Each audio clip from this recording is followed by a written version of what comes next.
Ua whaliwa atu le la il taua fiafi o le nei aso. Whaau ngā luenga lau e fionga i le whangawhitalai. Ma le whono whaitu la whono a Samoa. Tula i man whaalo alo. Whaia se sao o le nei usu ngā whono. Mo le tula whono lo mamea. Tala o le tupe. O le lua fe luas fuluono. Lua fe luas fulufitu. Pi i ama foi sa mātou tau mwhai atu. I saunoanga mawhitalainga o le mauta nei. Ia, e tu sa e foi matulanga mamalu, matulanga whaalupe o le mauta o Samoa. Ia, ai mai se le tāpua inga ale atunu. O te whaatalo whātu man whaaloalo i laua fionga le whangwhitalai. Papele fio mai o le fionga i le li pālemia malana tāpeneta, minsta lango. Le fio mai o le teitai o le ituangai, ma sui o le vaenga whaupawhai. Ia, ai mai se foi le mātou vasenga o whaipule tuto tasi. O te whaftai atu i laua fionga, mo le avanoa, whai e se sao ni tu malo. I le ni tu la whono tāua, e whiangai pēa malmao tei tausanga tei tasi. O le wholosia lea, o le tala o le tupe, e whapēnao na whangai o iai, ia ngā luenga le malo, mo tausanga whale tupe, o lo loma mai. Mai e whapena fo i ona mātou aua i atu i le nganga o le whamalo, ma le whawhitai. I le fionga le tamaitai minista o tupe. Ia whapea fo i lana mita ngā luenga. Ia mo le tāpenanga o le neitu la whono. Whapetasi ai ma le whamalo, ma le whawhitai. I le fionga i le taitei whono. Masui o le komiti o tupe ale palemene. E tu sai fo i male lato li poti ua tatia nei lau a fono. Ma ua whautu ai nai fo i whina ngalo o le mauta. E tu sai male tato tu la fono o loo fola nei. Ua whamawina lau a fionga i le whangawhitalai. O le lipoti al taitai whono ma le komiti o tupe. Ua latou langolangoina i lona tūlanga au ia le tala o le tupe ua whatatia mai mo le mauta. Lau fionga i le whangawhitalai o te manatu o le neitala o le tupe o le tala o le tupe lona lua, a le tātou whainga malo le paia inga o lo whaangasolo nei. Mai o le ngā luenga e whaauau. Mai ui o lo o ilo me sirisila le mauta, mo le tausanga whaale tupe o lo o loma mai. A o le memoni lau fionga i le whangawhitalai. E whaitau i luma. I tausanga o le nei paia inga o lo whai mai. Ia tātou fuafuanga o lo tātou tala noaina i nei tala o tupe. I le tūlanga māsani o le whelafulafua inga a le mauta i lunga o le nei tūlafono.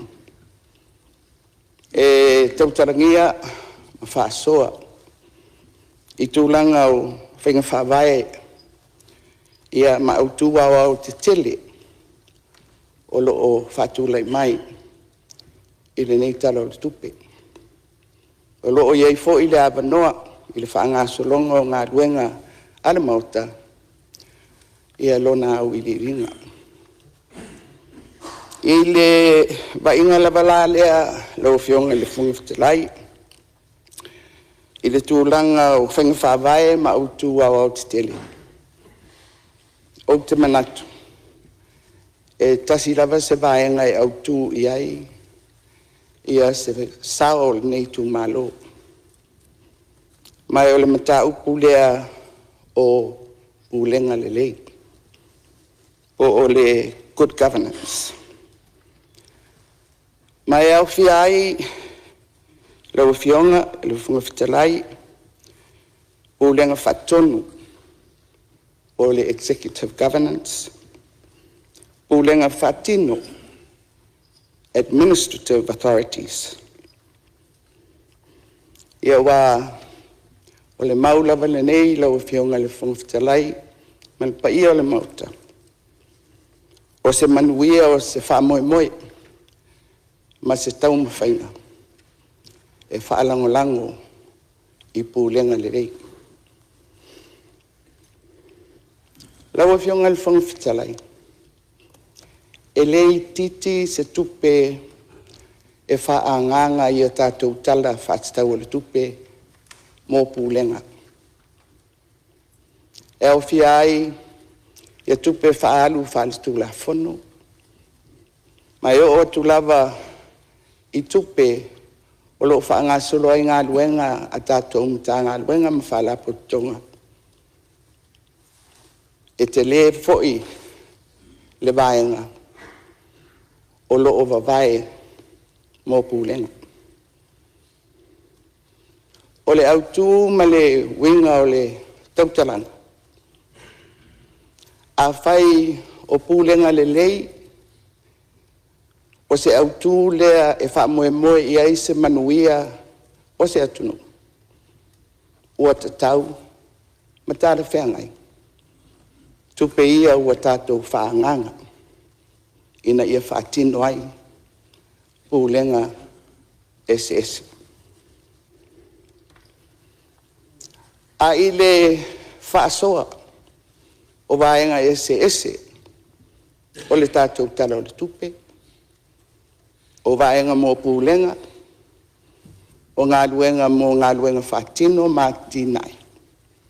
Ma isi a tātou tupe whaalu, e isi whainga, ai maise o whainga pāanga i le anga i whafu. E aulawa i whainga mālo i lea taimi ma lea taimi. O na tilo tilo, i le pāleni o le whaanganga o ana tupe i pulenga ma ngā luenga whatino. Mai o te mea te tau, o na sila i whainga mālo. A wā a mamafa i le tupe i pulenga o le fisili. O whea whaatupe mai ei le ati nai.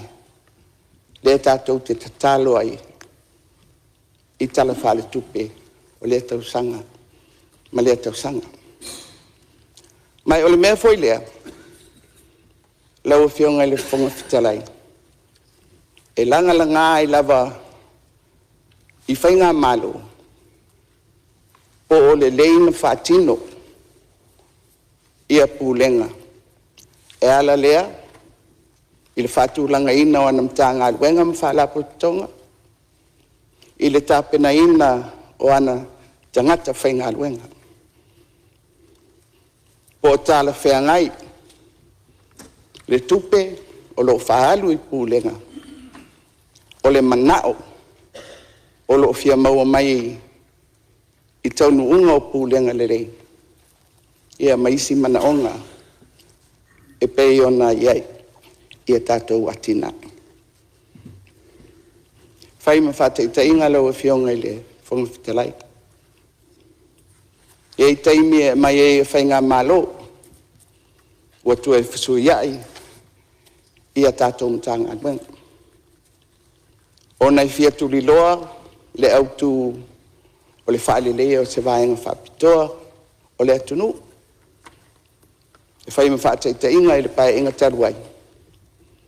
Le tu ese inga. Tā ngā luenga o tupe maua. Ma le tā ngā luenga o tiute.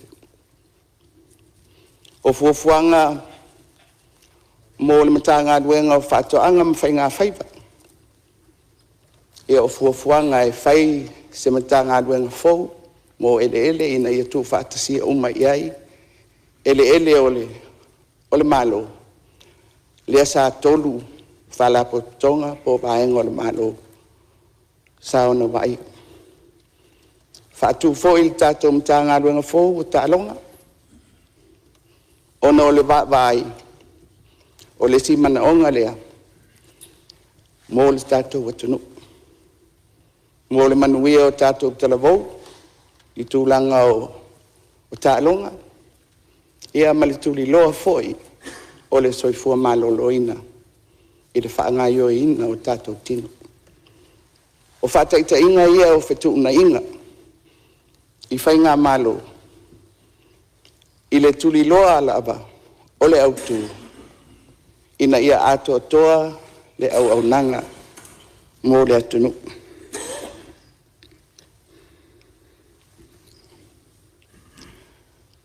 O le winga ma le autu o le tautalanga. Ia silisila ia le mauta. I vae ngā tupe ia ua whaanganga ngō pūlenga. Po lava, po au ngā, po tau nuu, ia autu o loo fia tau tuliloa, e ala mai i pūlenga le lei. Lau e fionga il whangwhitalai,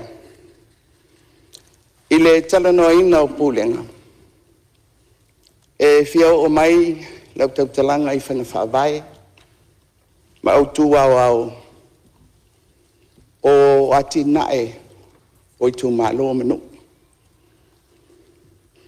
Lea sa tātou pāsi ai, i le tātou whono tangata ruai, ia se tūla whono mo se pūlenga fau. Tasi lea whataita inga, o le tino mai, o le pūle. I le Maleisi, lau a whionga le whonga whitalai. O tātou tupe ua whaanganga mo a onga. O le iai e le tupe o lo tau o le One Government Grant. Le sa tu inatu e le malo. Ia onga nuu mai tu malo. Papea onga e kalesia ma onga tu mauti. I le tātou talanoa ina o le tulafono mo le ati nae o i tu malo. E tuli loa i la wala o mau lea e momoli atu i le mata upu tau pūlenga. Sa atangi ai i le saunoanga le minista e o na tulafono ia mawha upopo mai fo i le taitai o le atunu. I le i tūlea o pei o lea ua amata o na fufola ia sesi fola tau pūlenga o le pūlenga whaloto i whale. Ma whape mai ai o le ai se taimi o le a au mai ai te unga o le tūla fono o le fono ali im whaipuli. O le winga o le au mai o le amatau. A whapea o le a tātou panga i atu. I pūlenga whale loto i whale. O lesi foi la sanga lea. Pe fola. O le a whau popo. I tupe whaalu. Ale malo. I le mtau kulava tau pūlenga. O se mea e au o na manino le whaatatia mai e le whainga malo. Whapena o na tātou whasoa iai. E se mau sa whasalau e se sui whaipule o le mota. O te le taua le suafa o na e le o le itu lea. A o le momoli o le matau o lo whapea mai. O le porkalame leo le ati nae, o i tu malo, o se amatanga lea o pulenga whaaloto I whale a Samoa. E o mea e aona tātou mawhauwhau iai. O te le whapea tu lau whionga I le whongawhitalai, I le sao, o le sese, a le winga o le tātou whelawhalafu inga le nei, o le tātou mawhauwhau whatasi, I le whaasoa, ma le whaamua, o le tamawainga, o loo iei nei le tātou tūrafono.